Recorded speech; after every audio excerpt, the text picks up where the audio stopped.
The Importance of Designing for Neurodiversity. Part 1. How Design Influences Our Minds, Bodies, and Behaviors.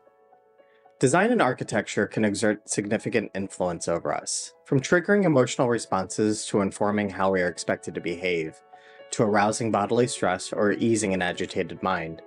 The built environment that surrounds us and the designed objects we interact with are powerful and active agents in the lives of us all. And, as we'll see, this is especially true for the neurodiverse community.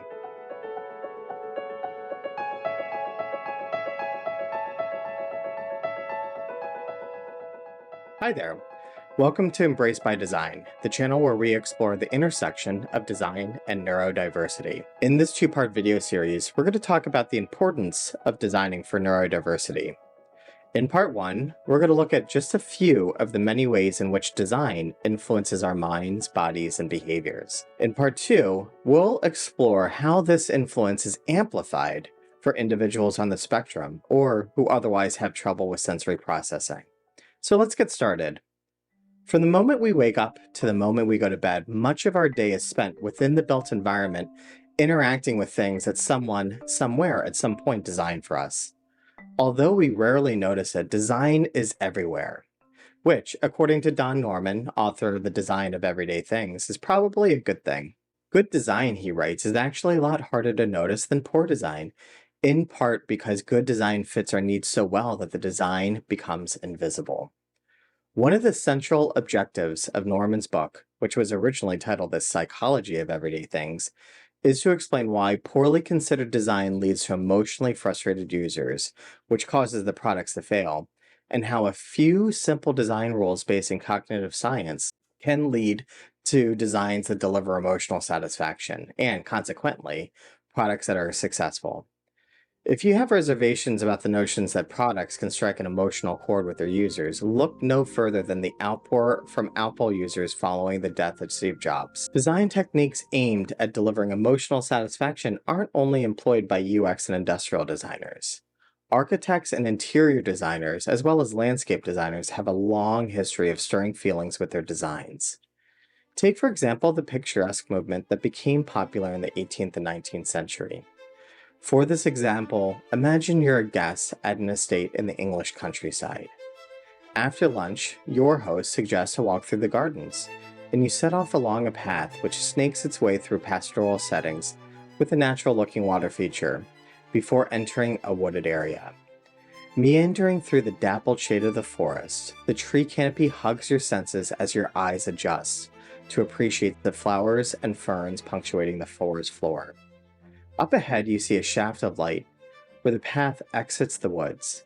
Upon leaving the cozy confines the woodlands provided, you are awash in light and warmth, and it takes you a minute to get your bearings. Once your eyes adjust, you can hardly believe the sight before you.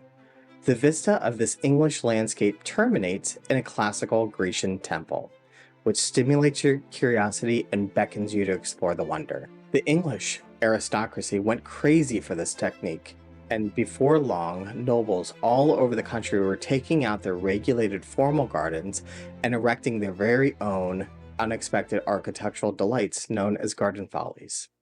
Another example of using sensory-based design mechanisms to arouse emotional responses can be found in Frank Lloyd Wright's very own home and studio in Oak Park, Illinois. There, he purposely compresses transitional spaces like this barrel-vaulted hallway, leading to the children's playroom. When the user passes through this constricted space, their sensory system begins to react to the tight passageway. Suddenly, the user is released into the expansive playroom he built for his 6 children. If you've ever entered a Gothic cathedral and walked through the narthex of the nave, you have a sense of experiencing this compression and expansion technique that Wright employed. Surprise and delight, compression and expansion, light and dark, hard and soft, warmth and cold, stimulating or subdued. Architects love to emphasize or contrast sensory elements to elicit emotional responses in the users. But what if the design's brief calls for influencing the user's behavior? Some of the best known examples of how design can influence behavior have to do with encouraging people to spend more money. We've all heard about how the lack of clocks and windows in casinos causes people to lose their sense of time, and how this in turn leads them to stay longer and gamble more. Most of us know that the layout of grocery stores always have staple items like bread and milk in the back and at opposite ends of the store, and how it forces shoppers to walk the length and the width of the supermarket to pick up the most common goods, thereby leading them past all the enticing end caps along the way. Even more subtle design techniques that encourage certain behaviors are categorized under the term nudging or choice architecture, and mostly have to do with the placement of things. For example, if you want elementary school students to eat healthier, you can nudge that behavior by making healthy items easily accessible at the front of the lunch line, and by putting unhealthy items under the counter, so gaining access means having to ask someone. Design is also used to discourage behavior. Take, for example, the way municipalities discourage the homeless or skateboarders from using city benches as beds or rails. One of the more disheartening examples of how a simple design choice was used to discourage certain behaviors comes from an anecdotal tale recanted by Paul Smith in his book, Lead with the Story. There, he describes a professor at the University of Central Florida who would conduct real-world research projects with his students. One semester, the assignment was for a district judge who wanted the students to investigate the process of jury deliberation and come up with suggestions to improve it. The idealistic young students were eager to take on such a righteous assignment, and they dove right in. They interviewed everyone, judges, attorneys, and former jurors. They compiled and combed through every scrap of data they could to look for patterns. After a whole semester of tireless work, they were thrilled with the results of their labor. It turned out that the solution to improving the jury deliberation process was not something that would be difficult or even expensive to execute, and it didn't involve controversial things like the overall education level of the jury or the ratio of women to men. Rather surprisingly, the young researchers found the single biggest factor in contributing to vigorous debate and more thorough deliberation was the shape of the table in the jury room. As it turned out, juries convening at circular tables tended to have more engagement by the members, and the facts were more thoroughly considered than juries convening at rectangular tables. In those jury rooms, people sitting at the heads of the tables tended to dominate the discussion, which dissuaded other jurors from openly expressing their points of view. As a result, the research team concluded that the verdicts given by juries deliberating around tables were more just and more accurate. Elated that their findings pointed to such a simple way to improve the judicial process, the group eagerly presented their findings to the district judge, who commissioned the project. The judge was equally thrilled to learn that simply switching the shape of the table in the jury room could lead to a better deliberation process. He was so pleased, in fact, that he issued an immediate decree. He would remove all round tables from the jury rooms in his district, and he would replace them with rectangular tables. The students were shocked.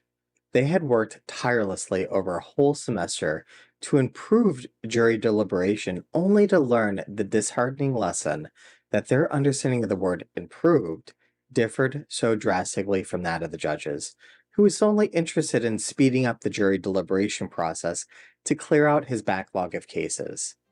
While the intention of the story is to illustrate the importance of clarifying objectives prior to starting a research project, I love it because it illustrates so nicely how human behavior can be influenced by seemingly simple design decisions. These seemingly simple design decisions all add up to create all-encompassing built environments which, through cultural conditioning and our innate psychology, influence the way we behave. Environmental psychologists call this phenomena behavioral settings, and it's how they explain why we talk in hushed tones in libraries and places of worship, but we don't in shopping malls. The constituent elements of the built environment act as signals informing us what to expect and what's expected of us. We then adjust our behaviors accordingly. If we're habituated to a behavioral setting, the adjustments often happen subconsciously. If, however, there's mixed signaling, or if the space is novel to us, we tend to become more aware of our surroundings and more observant of clues on how to behave. Researchers have shown that behavioral settings are even more influential in determining behavior than individual personality. One of the most famous and controversial examples of how environmental signaling has been used to influence behavior is the broken windows theory, which proposed that cleaning up signifiers of crime and disorder in an environment would actually reduce criminal and disorderly behavior. The NYC Transit Authority was an early adopter of the theory, and in the mid 1980s started focusing their efforts on systematically cleaning up graffiti and other signs of environmental degradation, while more strictly enforcing laws against minor offenses such as fare jumpers and public intoxication. Although the degree to which these efforts directly attributed to the massive reduction in crime in the NYC subways in the late 80s and throughout the 90s has been debated, most agree there was a causal effect between altering the environmental signaling and the reduction in criminal behavior. We've seen how design and architecture can influence our emotions and behaviors. Now let's take a closer look at how this influence extends to our bodies. Beyond the obvious direct physiological impacts such as toxins from environmental pollution and product off-gassing, our bodies react to the built environment primarily through stress responses. Perhaps the most commonly experienced stress response to the built environment has to do with having to navigate our way from point A to point B in an environment we're unfamiliar with. Architects and planners call this wayfinding, and unfortunately, designers don't always give it due attention. Most of us have experienced the heightened anxiety of having to find our way to class on the first day of school. We're nervous already, but the prospect of getting lost and being late tends to amplify our stress, resulting in physiological changes in our body. Our heart rate goes up, we sweat more, and we tend to feel queasy. What's happening is that the wayfinding situation is triggering our fight, flight, freeze defense mechanism, which is an involuntary physiological response of the nervous system. Sometimes, as in the case of more recently built airports and parking garages, designers spend a lot of time focusing on the problem of wayfinding. All too often, however, wayfinding is sacrificed purely for aesthetic reasons. Take, for example, the Behavioral Sciences building at the University of Illinois in Chicago, where, as an undergraduate student, I attended many classes. The building was designed in the late 1960s by famed architectural firm SOM and followed a design approach championed by Walter Netsch that he called field theory, and which entailed rotating simple geometric shapes into complex forms. It is an interesting theory that leads to fractal-like plans and intriguing elevations, but take it from me, it's an absolute nightmare to navigate. Each new semester, the halls of the building are filled with students in full-blown panic, desperately trying to find their way to class. The design so poorly considers the problem of wayfinding that I often felt it was an elaborate behavioral experiment and the students were the lab rats. Another example of how poorly considered wayfinding design can amplify an already stressful situation was poignantly identified by Chicago-based architect Elizabeth McNicholas, who discussed having to navigate hospital campuses in a presentation for ANFA, Academy of Neuroscience for Architecture. McNicholas specifically talked about two aspects of wayfinding, orientation and legibility, and argued that a user's ability to orient themselves in space and how well a design communicates the distinction between spaces should be key considerations while designing healthcare facilities. McNicholas cited numerous studies showing the negative impact of chronic, low-grade stress to our health, and surmised that healthcare architects who fail to duly consider ways to avoid environmental stressors are doomed to counter the inherent purpose of their design. So strong is the link between the built environment and our health that better designed spaces can even speed up convalescence.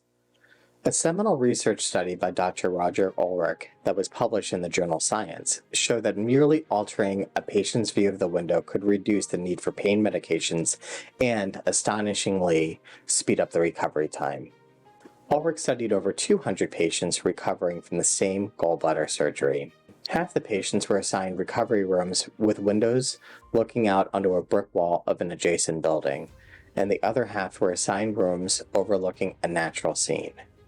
The patients with views of nature had more pleasant interactions with the nursing staff, requested weaker doses of pain medication, and on average left the hospital sooner than the patients whose views consisted of a brick wall. Ulrich studied helped pave the way for countless others and gave rise to evidence-based and biophilic design movements. Unsurprisingly, the built environment also plays a major role in our development. Even background noise, something one would think building occupants would get accustomed to, can have a major impact on us. Take these rather two depressing examples. On the left, we see an apartment building in the Bronx that is situated directly over a major highway. And on the right is a school that was built under the flight path of LA's International Airport. Researchers wanted to see if the noisy highway impacted the children academically, and sure enough, their studies showed that the kids who lived on the quieter upper floors scored higher on reading exams than the kids on the lower floors. Likewise, for the school in LA, which had over 350 daily overflights with decibels ranging between 90 and 120, scientists were interested in the impact of the noise pollution on the children. They found that not only did the children suffer academically, but they also had higher blood pressure. Apparently, the issue of schools being built under flight paths are so pervasive and the ill effects are so well understood that ACRP, the Association for Clinical Research Professionals, published a handbook guiding educators on how to redesign their classroom to mitigate air traffic noise. ACRP even extends their guidance to school playgrounds and suggests that educators consider installing noise shelters like the ones installed at schools under the flight paths of London Heathrow Airport. Reportedly, the adobe-like domed huts absorb and dissipate sound quite well and are an ideal way to provide a protective play structure. It's clear that rather than being a passive backdrop to our lives, the built environment is very much an active and ever-present agent, which has the power to alter our emotional state, influence our behaviors while also impacting our physiology and our development. The examples we highlighted are just a few drops in the sea of evidence carefully compiled by scientists operating within a plethora of disciplines. Those studies have been critiqued and collected in best-selling books and debated at scientific symposiums, and a growing understanding of the matter is starting to shift paradigms in both the arts and the sciences. In part 2 of this video series, we're going to look at how design and architecture's influence on the mind, body, and behavior can be amplified for individuals on the spectrum, and how this outsized influence can feasibly lead to bigger behavioral responses and more severe stress-related health consequences when compared to so-called neurotypicals.